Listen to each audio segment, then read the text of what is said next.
فرمایا ان اللہ، اس آیت کا آغاز ان سے کیا. کس سے کیا جی؟ ان سے.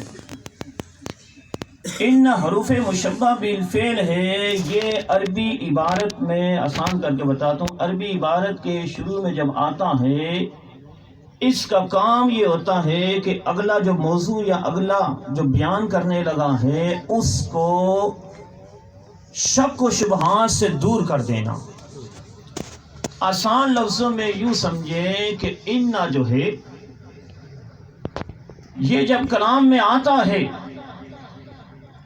تو یہ تمام شک و شبہات دور کر دیتا ہے کہ اگلا جو کلام ہونے لگا اس میں کسی قسم کا شک نہیں ہے.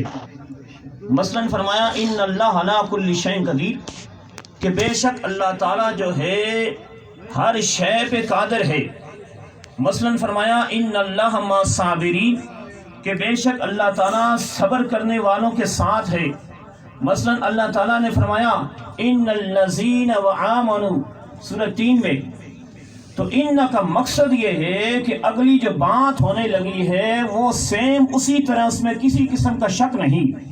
تو اس آیت کریمہ کو فرمایا کہ ان اللہ و ملائکتہ یصلون علی النبی، کہ رب نے جو ہے ان سے اس آیت کا آغاز کر کے بتا دیا کہ سن لو مخلوق والو کہ بے شک اللہ اس کے فرشتے کیا کرتے ہیں؟ نبی پر درود بھیجتے ہیں. یہ جو درود بھیجنے کا عمل ہے اس میں کسی قسم کا شک ہی نہیں کہ رب بھی درود بھیجتا ہے، رب کے فرشتے بھی درود بھیجتے ہیں. پھر آگے فرمایا اللہ جو ہے یہ اسم جلالت ہے. اللہ کیا ہے؟ اسم جلالت. سارے بولے کیا ہے؟ اسم جلالت. اور اللہ کا جو لفظ ہے یہ کیسے پڑھنا ہے اس کو ہمیشہ یاد رکھیے کہ جب پیچھے حروف کے اوپر زبر ہو تو اس کو موٹا پڑھتے ہیں اللہ، اس کو اللہ اللہ نہیں پڑھتے. کیسے پڑھتے ہیں؟ اللہ. ٹھیک ہے، اس کو موٹا پڑھنا. دیکھیے وہ ہمارے خالق مالک کا نام ہے، اس کا نام صحیح طرح نہ آئے تو مسلمانی پہ افسوس ہے. اسکول کے ٹیچر ہیں، سی یو پی کیا بنتا ہے جی؟ کپ بنتا ہے. اگر کوئی پڑھائے سی یو پی سپ ہو، حالانکہ دیکھنے میں سپ ہے تو کہنے والا بندہ کہے کہ نا نا نا اس کی پروننسیشن کیا ہے؟ سی یو پی کپ. اس کو درست کرو. بچوں کو کتنا ہم رٹواتے ہیں، لیکن افسوس کہ اس مالک کا نام جب اس کی باری آتی ہے تو ہم کہتے ہیں بس جیسے ٹھیک ہے جی یہ صاف ہونے کی. نا ان اللہ کا نام موٹا پڑھنا. آگے چلیں. وَمَلَائِكَتُهُ، بیٹا تھوڑی سی اس کے آواز کھولو، آواز کھینچ رہے. وَمَلَائِكَتُهُ، اور اس کے فرشتے. ایک فرشتہ ہو اس کو عربی میں کہتے ہیں ملکن. کیا کہتے ہیں جی؟ ملکن. دو ہو تو پھر ہوتا ہے ملکان، دو فرشتے. زیادہ فرشتے ہوں تو پھر ہوگا ملکون. لیکن ایک ہوتی ہے جمع سالم. جب جمع سالم کا ذکر آ جائے تو پھر اس کا مطلب ہوتا ہے جتنے بھی فرشتے ہیں، آنے والے جانے والے جتنے سارے فرشتے. اب یہاں رب نے کیا فرمایا؟ ان اللہ و ملائکتہ. یہ نہیں فرمایا کہ ملکن یا ملکان یا ملکون، نہ جمع تکسیر کا صیغہ استعمال کیا کہ وہ ملائکتہ، کہ جتنے فرشتے ہیں، جبریل بھی ہے، میکائیل بھی ہے، اسرافیل بھی ہے، جتنے بھی فرشتے ہیں. ارے کوئی اللہ کی تسبیح کر رہا ہے، کوئی اللہ کا نام لے رہا ہے، کوئی سجدے کی حالت میں ہے، کوئی قیام کی حالت میں ہے، کوئی سرکار صلی اللہ علیہ وسلم کے روزے پہ ڈیوٹیاں دے رہا ہے، کوئی ہمارے ان دائیں اور بائیں جو ہے اللہ پاک کے حکم سے ڈیوٹیاں دے رہا ہے، کوئی قبروں میں ڈیوٹی دے رہا ہے، کوئی مساجد میں ہے، کوئی درباروں میں ہے، کوئی جو ہے وہ پہلے آسمان پہ ہے، کوئی دوسرے آسمان پہ ہے. ہر فرشتے کی اپنی اپنی ڈیوٹی ہے، لیکن ایک ڈیوٹی رب نے ایسی کامن لگائی ہے، چاہے وہ جبریل ہے، چاہے وہ اسرافیل ہے، چاہے وہ میکائیل ہے، چاہے وہ موت کا فرشتہ ہے، چاہے وہ منکر نکیر ہے، چاہے وہ قبر والا فرشتہ ہے. اللہ نے فرمایا ان اللہ و ملائکتہ، کہ یہاں جمع تکسیر کا صیغہ استعمال کر کے بتا دیا کہ اے فرشتوں بقیہ ساری ڈیوٹی اپنی جگہ کرتے رہنا، لیکن ایک ڈیوٹی ایسی ہے جو پہلے روز سے لے کر قیامت تک جو ہے جو بھی فرشتہ ہے جس کی جو ڈیوٹی ہے وہ کرتے رہے گا. لیکن ایک ڈیوٹی ایسی ڈیوٹی ہے جو سب پر جو ہے وہ فرض کر دی گئی ہے. وہ کیا ڈیوٹی ہے؟ وہ ڈیوٹی یہ ہے وَمَلَائِكَتُهُ يُصَلُّونَ عَلَى النَّبِيِّ، میرے محبوب پاک پر جو ہے درود پاک کا نذرانہ پیش کرتے رہنا ہے.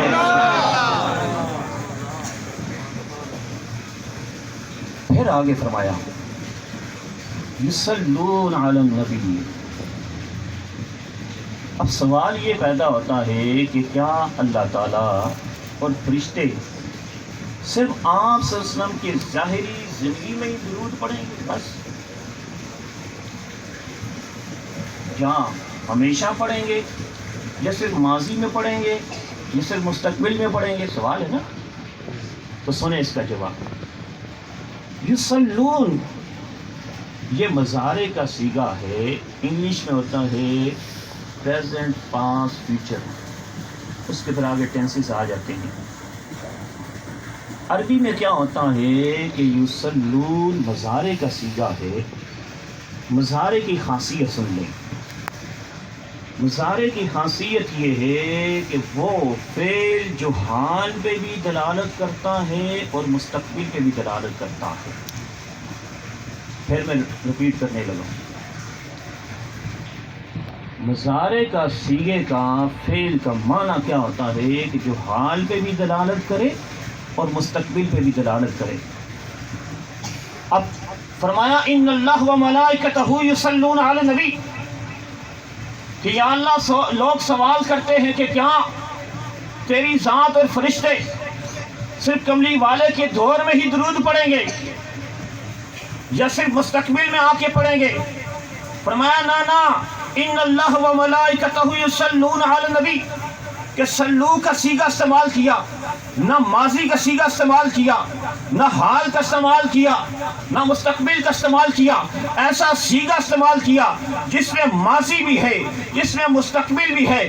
بتا دیا کہ اللہ اس کے فرشتے نبی صلی اللہ علیہ وسلم پر درود پڑھتے رہیں گے اور پڑھ رہے ہیں، بلکہ قیامت تک جو ہے کملی والے کی ذات پہ رب بھی درود بھیج رہا ہے، اس کے فرشتے بھی درود بھیج رہے ہیں.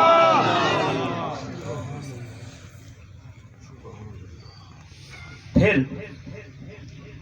اللہ پاک نے فرمایا قرآن مجید میں اقیموا الصلاۃ، نماز قائم کرو.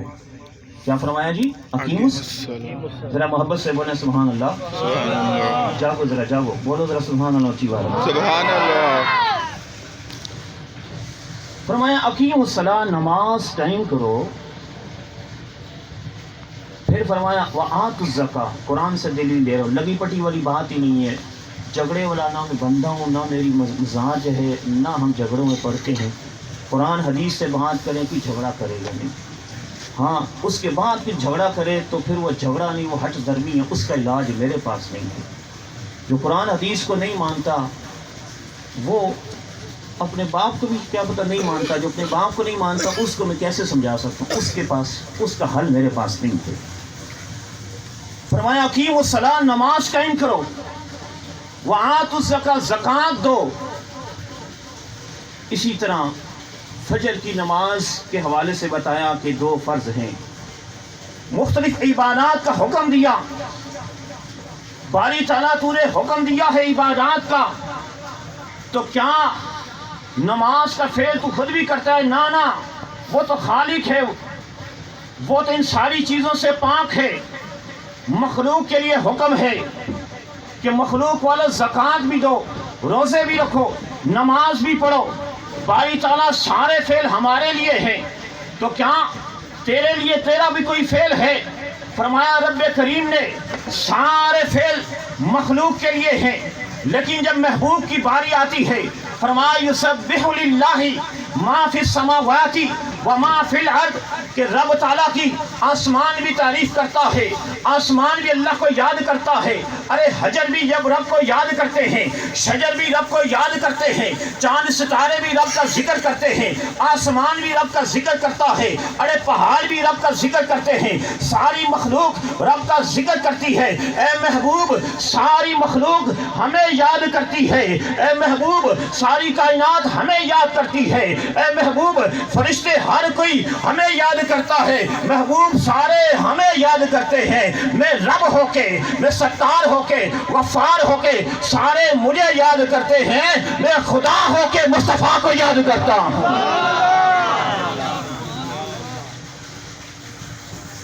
پھر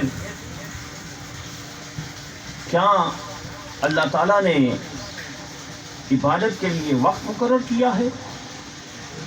فجر کا وقت مقرر ہے۔ کوئی بندہ اٹھے کہ جی بغدادی صاحب میں صبح نہیں اٹھ سکتا، میں جا کے نا میں 12 بجے نماز پڑھتا ہوں فجر میں، ممکن ہے ایسے؟ کوئی بندہ کہتے ہے رمضان کے روزے میں نہیں رکھ سکتا جی، وہ جی سخت گرمی ہے جی، میں ایسا کرساں جی رمضان ہے مہینے کی، میں ایسا کرساں جی چلو جی شوال ہے مہینے کی رمضان ہے روزے پورا، ایسا ممکن ہے؟ زکوٰۃ سال میں ایک پر فرض ہے، ہر عبادت کا جو ٹائم مقرر ہے، فجر کا اپنا ٹائم ہے۔ کل پرسوں میرا یوٹیوب پہ اس موضوع پہ بیان دیا گیا تھا کہ نمازوں کے اوقات کیا ہیں۔ فجر کا اپنا ٹائم ہے، ظہر کا اپنا ٹائم ہے، رمضان کے روزوں کا اپنا ٹائم ہے، حج کا اپنا ٹائم ہے۔ کوئی بندہ اٹھے کہ جی میں حج کے مہینے میں نہیں جا سکتا، میں اس طرح کروں گا میں دسمبر کے مہینے میں چلا جاؤں گا، اپنی مرضی کر سکتا؟ نہیں کر سکتا۔ اس کے رمضان کے روزے پھر نہیں ہوں گے، اس کا حج نہیں ہوگا، ٹائم مقرر ہے۔ باری تعالیٰ ہر عبادت کا ٹائم مقرر ہے، لیکن حبیب پاک پہ جو درود پاک پڑھا جاتا ہے کیا اس کا بھی ٹائم مقرر ہے؟ فرمایا کہ کیا قرآن میں نہیں پڑھا سلو، صرف یہ الفاظ آئے ہیں، سلو کا لفظ آیا ہے کہ سلو درود پڑھو چاہے صبح ہے، ارے سلو درود پڑھو چاہے شام ہے، چاہے رات کا ٹائم ہے سلو، چاہے دن کا ٹائم ہے سلو، چاہے بیٹھ کا ٹائم ہے سلو، ارے کھڑے ہو کے پڑھنا ہے سلو، اگر لیٹ کر پڑھنا ہے سلو، اگر نماز سے پہلے پڑھنا ہے سلو، ارے بعد میں پڑھنا ہے سلو، ارے بیٹھ کے پڑھنا ہے سلو، کوٹ جبری کی مسجد میں جمعے کے بعد کھڑے ہو کے پڑھنا ہے سلو۔ رب نے صرف مطلقاً حکم فرمایا ہے، نہ بیٹھنے کا کہا، نہ کھڑے ہونے کا کہا، نہ ظہر کا ٹائم، نہ فجر کا ٹائم، ارے کوئی ٹائم مخصوص نہیں کیا، کوئی وقت مخصوص نہیں کیا، بس رب کی ذات تو یہ چاہتی ہے کہ سلو چاہے اذان سے پہلے پڑھو چاہے اذان کے بعد میں جا کے پڑھو۔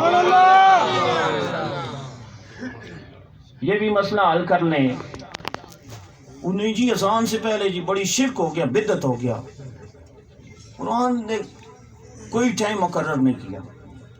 آگے چلیے،